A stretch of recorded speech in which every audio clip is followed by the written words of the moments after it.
Subscribe करें Pakistan media today को और प्रेस करें इस बेल आइकन को ताकि आपको मिल सके हमारी लेटेस्ट वीडियो सबसे पहले। बिस्मिल्लाहिर्रहमानिर्रहीम, अस्सलामु अलैकुम, welcome to Pakistan media today. दोस्तों, आज हम बात करने वाले हैं एक बहुत ही अहम मौजू के मुतालिक, और वो है एक बीमारी जिसका नाम है foot and mouth disease in cattle English के अंदर, और उर्दू में हम इसको कहते हैं मुंह खुर की बीमारी।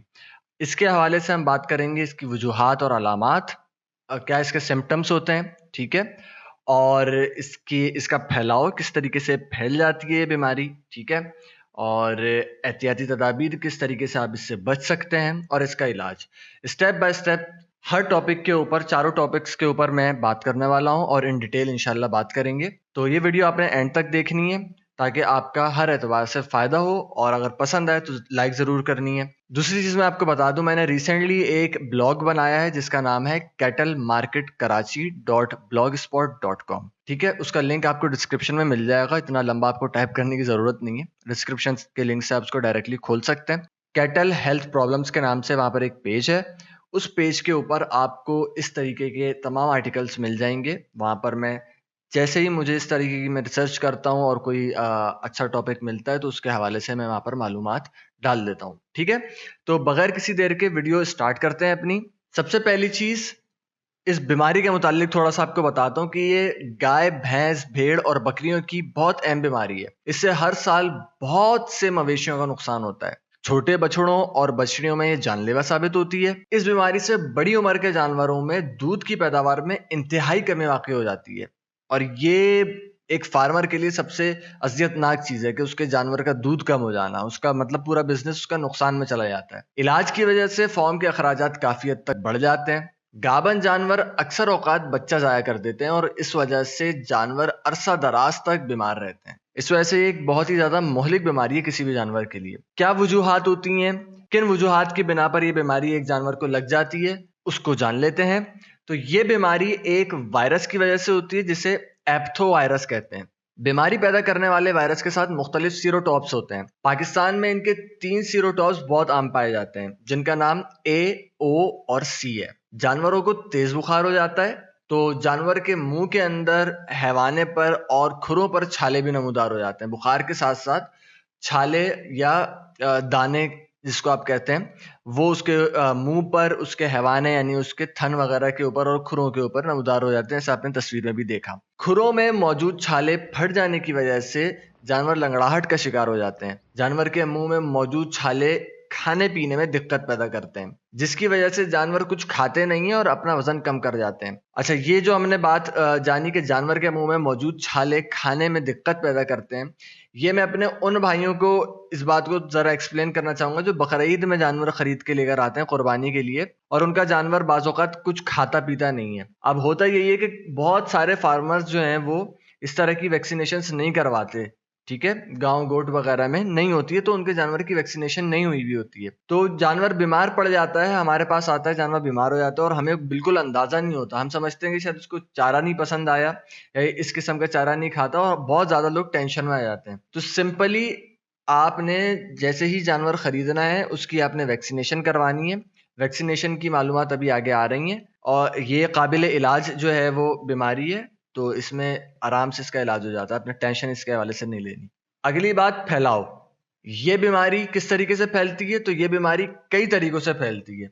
बीमार जानवरों को बराह रास्त छूने से ये वायरस हवा के जरिए कई किलोमीटर तक फैल जाता है। इसके अलावा बीमार जानवर जिस खुरली में पानी पीते हैं उसमें जानवर के थूक के जरिए वायरस शामिल हो जाता है। तंदुरुस्त जानवर इस खुरली में पानी पीने से बीमार हो जाते हैं। जानवरों के साथ काम करने वाले लोगों के कपड़ों के जरिए भी वायरस एक जगह से दूसरी जगह फैल जाता है। फार्म पर आने जाने वाली गाड़ियां भी वायरस को फैलाने का बायस बनती हैं। ये बीमारी जानवरों से इंसान में आ सकती है, लेकिन इंसान के मैदे में मौजूद तेजाबियत वायरस का खात्मा कर देती है, इसलिए इंसानों में ये बीमारी कम पाई जाती है। एहतियाती तदाबीर। अब जाहिर बात है, किसी भी बीमारी से बचने का सबसे अच्छा तरीका यह है कि वो बीमार होने से पहले पहले आप उस बीमारी की एहतियाती तदाबीर कर लें, ठीक है। वैक्सीनेशन अपने जानवर की करवा लें। ये नहीं कि आपके जानवर को बीमारी हो गई, अब आप जा रहे हैं वैक्सीनेशन करवाने के लिए, तो उस वक्त आपका केस बिगड़ सकता है। तो जानवरों को मुनासिब वक्त पर वैक्सीन लगवाएं। साल में हिफाजती टीका जात जो हैं उनका कोर्स करवाएं। 2 से 3 मरतबा कम अज कम एक साल में इसका कोर्स करवाएं आप। वैक्सीन अमूमी तौर पर सितंबर फरवरी और मार्च में करवाई जाती है। तो आप इसको 2 से 3 मरतबा यानी सितंबर फरवरी में करवा लिया आपने, फिर मार्च आप छोड़ सकते हैं, 2-3 महीने बाद फिर आपने करा ली, और या सितंबर में करा ली। तो कम से कम 2 मरतबा, और बेहतर है कि आप 3 से 4 मरतबा भी करवा लें तो वो भी ज़्यादा बेहतर है। फॉर्म पर आने वाले नए जानवरों को अलहदा रखें और आते ही वैक्सीन करवाएं। जैसी कोई आपका नया जानवर आया है आपके फॉर्म के ऊपर, भले से उसका आपको जो ओनर है जिससे आपने खरीदा है वो कह रहा है कि उसने वैक्सीन सारी करवाई हुई है, फिर भी आप एहतियातन आप उसकी वैक्सीनेशन करवाएं और फॉर्म पर गैर जरूरी आमदोरफ्त को कंट्रोल करें। मतलब वो जानवर आपका दूसरे जानवरों में घुले मिले नहीं, ठीक है।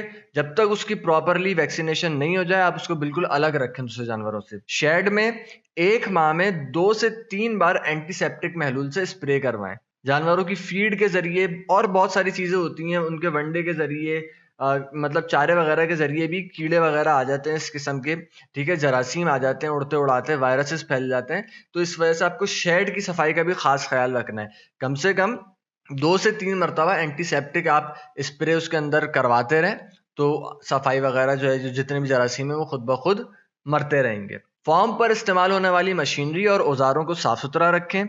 बीमार जानवरों को सेहतमंद जानवरों से अलहदा रखें। बीमार जानवरों को फौरी एंटीबायोटिक्स लगवाएं। मंदरजा झेल एंटीबायोटिक्स काफी मुफीद साबित हो सकती हैं। अच्छा, मैं यहाँ पर आपको अब बहुत सारे लोग मुझसे पूछते हैं कि इस दवाई का इंग्लिश में नाम क्या है, तो इसलिए मैंने रिसर्च करके, हालांकि मिल नहीं रहे थे लेकिन फिर भी आप लोग के लिए थोड़ी सी कोशिश करके इनके इंग्लिश नाम मैंने निकाल लिए हैं, ताकि अगर आपको इंग्लिश में इसके ऊपर रिसर्च करनी है तो वो आराम से आपको ये मिल जाए। ये आप इंग्लिश स्पेलिंग इनकी देख सकते हैं। इसके अलावा बहुत से लोग कहते हैं कि ये इंग्लिश नाम इसलिए भी जानना चाहते हैं कि दवाई उनको मिलेगी कैसे। तो दवाई मिलना बहुत आसान है। आप किसी भी वेटनरी स्टोर के ऊपर जाएं या किसी भी जानवरों के मेडिकल स्टोर के ऊपर आप जाएं और आप उर्दू में भी अगर नाम लेंगे तो वहां पर जो मेडिकल स्टोर का जो सेल्समैन है वो आपको आराम से बता देगा। आप उसको बीमारी भी बताएंगे तो वो आपको आराम से दे देगा उसके हवाले से वैक्सीनेशन। तो इसमें टेंशन लेने की कोई बात नहीं होती। फिर भी मैंने इंग्लिश में आपके लिए स्पेलिंग लिख दी है ताकि आपको ये फायदा दे। पहली दवाई एमॉक्सिसिलिन, दूसरी दवाई ऑक्सीटेट्रासाइक्लिन। अच्छा, यहाँ पर एक और बात मैं आपको बता दूं कि बहुत से दोस्त जो हैं वो कमेंट में पूछते हैं कि भाई इसकी कितनी डोसेज देनी है, कितनी मिकदार के अंदर ये दवाई हम अपने जानवर को दें।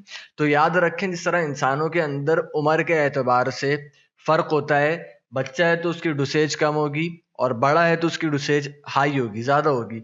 इसी तरीके से आपके जानवर की भी सेहत पर भी डिपेंड करता है, उसकी उम्र पर भी डिपेंड करता है और बाज़ औक़ात उसकी नस्ल पर भी डिपेंड करता है। फिर आप जिस इलाके में रह रहे हैं उसकी आबो हवा पर भी डिपेंड करता है। किसी भी दवाई को किसी को प्रिस्क्राइब करने से पहले सारी चीजें डॉक्टर को देखनी पड़ती हैं। तो सबसे बेहतर चीज यही है कि आप उसको किसी वेटनरी डॉक्टर को दिखाकर उसकी हिदायत के मुताबिक जो भी डोसेज वो बताते हैं उसके मुताबिक आप अपने जानवर को दवाई दें। अगर वो आपको कोई वेटनरी डॉक्टर मैसर नहीं है और दवाई आपको मिल जाती है तो दवाई के ऊपर भी डोसेज लिखी हुई होती है कि इस उम्र के जानवर को आपने इतनी देनी है और इस उम्र से इतनी उम्र के जानवर को आपने इतनी देनी है। तो इसमें भी कंफ्यूज होने की जरूरत नहीं है, वहां से आप पढ़कर अंदाजा लगा सकते हैं। मुदाफियती निज़ाम को बेहतर बनाने के लिए लीवामेज़ोल इस्तेमाल करें। जानवरों को विटामिन ए, डी और ई का इस्तेमाल करवाएं। तेज बुखार की सूरत में मुंदरजा झेल अद्वियात का इस्तेमाल करें। Number 1 flunixin meglumine, number 2 diclofenac sodium, number 3 ketoprofen. जानवरों में पानी की कमी पूरी करने के लिए डेक्स्ट्रोज, जिसको आप डेक्स्ट्रो ग्लूकोज भी कहते हैं, उसकी बोतलें लगवाएं। जानवरों की टांगों पर कॉपर सल्फेट या फॉर्मलिन मलें। अच्छा, मैं यहाँ पर आपको वाज़ेह तौर पर बता दूं कि फॉर्मलिन है ये एक किस्म का केमिकल होता है जो कि लाशों के ऊपर लगाया जाता है, ठीक है। तो ये आपने जानवर की टांगों के ऊपर मलना है, ठीक है। ये जानवर को दवाई या कोई वैक्सीन समझ के उसको पिलाना नहीं है, ठीक है। तो ये आपको वाज़ेह कर दूं बात। कॉपर सल्फेट या फॉर्मलिन मलें उसकी टांगों के ऊपर। टांगे पानी में भिगोएं। जख्मों को बाकायदगी से जरासीम कश अद्वियात से स्प्रे करें। बीमार जानवरों को आधा किलो घी गर्म करके दें और उसके साथ ही आधा दर्जन अंडे जानवर के मुंह में तोड़ें, ठीक है। यानी कि मुंह में आपने हाथ उसके मुंह में डाल के जानवर के अंदर रख देने और मुंह दबा देने ऐसे कि वो अंदर उसके मुंह में टूट जाए, ठीक है। इससे जानवर को तवानाई मिलती है और अंडे में विटामिन काफी मिकदार में होता है और अंडे के खोल से मुंह में छाले पिस जाते हैं जिससे जानवर खाना पीना शुरू कर देता है। مزید عمومی بیماریوں کی معلومات اور جانوروں کی صحت وغیرہ کے متعلق جاننے کے لیے ہمارا channel Pakistan media today subscribe کر لیں، اور برائے مہربانی یہ ویڈیو اپنے دوستوں کے ساتھ اور مزید فارمرز کے ساتھ شیئر کریں تاکہ صدقہ جاریہ بھی ہو جائے، ان کی مدد بھی ہو جائے۔ اور اگر آپ کو یہ ویڈیو پسند آئی ہے ضرور اس کو لائک کیجئے، اپنی رائے کا اظہار یا کوئی سوال ہے وہ آپ کمنٹ کے اندر کر سکتے ہیں۔ مزید ایسی ویڈیوز کے لیے ہمارا channel Pakistan media today subscribe کریں، اور ملتے ہیں انشاءاللہ پھر آپ سے اگلی ویڈیو میں۔ تھینک یو، السلام علیکم۔